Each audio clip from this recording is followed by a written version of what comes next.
Online ద్వారా పరిచయమైన గుర్తు తెలియని వ్యక్తి మరో వ్యక్తిని నమ్మించి అతని ఖాతాల నుండి 36 లక్షల రూపాయలు కాజేసిన వైనం పట్టణ కేంద్రంలో ఆలస్యంగా వెలుగు చూసింది. దీంతో సదరు బాధితుడు దిక్కుతోచని స్థితిలో చివరికి పోలీసులను ఆశ్రయించాడు.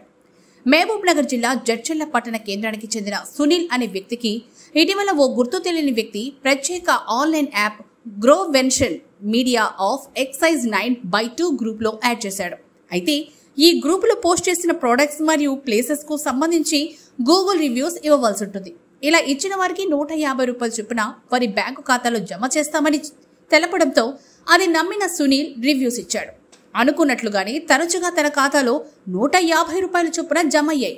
తదుపరి ఓ టెలిగ్రామ్ లింకుకు పంపి ఆ టెలిగ్రామ్ గ్రూపులో కూడా యాడ్ చేశాడు సదరు ఆన్లైన్ వ్యక్తి.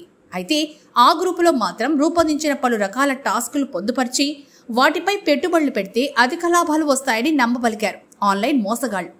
అది నమ్మిన సునీల్ మరోసారి 22,000 రూపాయలు పెట్టి టాస్కును పూర్తి చేశాడు.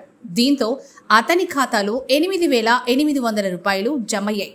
తదుపరి వచ్చిన డబ్బును అందులోనే మళ్లీ పెట్టుబడి పెట్టి ఇలా దశల వారీగా తన బ్యాంకు ఖాతా నుండి 5,000 రూపాయల నుండి 36,20,180 రూపాయల వరకు వెచ్చించాడు.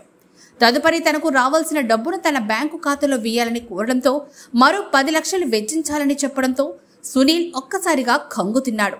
దీంతో తాను మోసపోయాను అంటూ జడ్చర్ల పోలీసులను ఆశ్రయించి ఫిర్యాదు చేశాడు. సునీల్ ఫిర్యాదుతో పోలీసులు కేసు నమోదు చేసి దర్యాప్తు చేపట్టారు.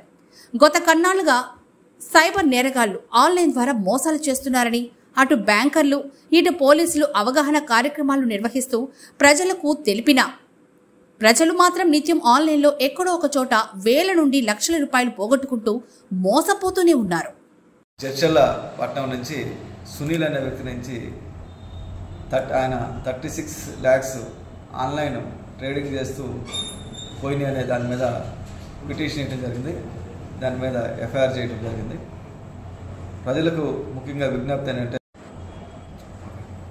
దీన్ని గమనించి ప్రజలు ఎట్టి పరిస్థితుల్లో కూడా ఆన్లైన్ గేమ్స్ కానీ బెట్టింగ్స్ కానీ లేదా ట్రేడింగ్ కానీ లేదా ఎల్ఐసి గురించి కానీ లేదా డెబిట్ కానీ క్రెడిట్ కార్డ్స్ కానీ ఓటీపీ విషయాల్లో కానీ లేదా వచ్చే అన్వాంటెడ్ వీడియో కాల్స్ కానీ లేదా లింక్స్ కానీ తీసుకోకుండా మీరు ఉండాలని, అనవసరంగా ఏదైనా అనుకోకుండా జరిగితే మీరు 1930 కానీ కాల్ చేసి ఇమీడియట్లీ మీరు ఏదైతే పోగొట్టుకున్నారో ఆ మనీని సైబర్ ఆన్లైన్ పోర్టల్లో సీజ్ చేసి మీకు పైసలు రిటర్న్ రావడానికి ప్రయత్నం చేస్తాము. మీరు ఎట్టి పరిస్థితుల్లో సాధ్యమైనంత వరకు మీరు ఆన్లైన్లోకి వెళ్ళి ఈ యొక్క ట్రేడింగ్ కానీ ఈ చేయకుండా ఉంటే మీరు సేఫ్గా ఉంటారని కోరుకుంటున్నాను.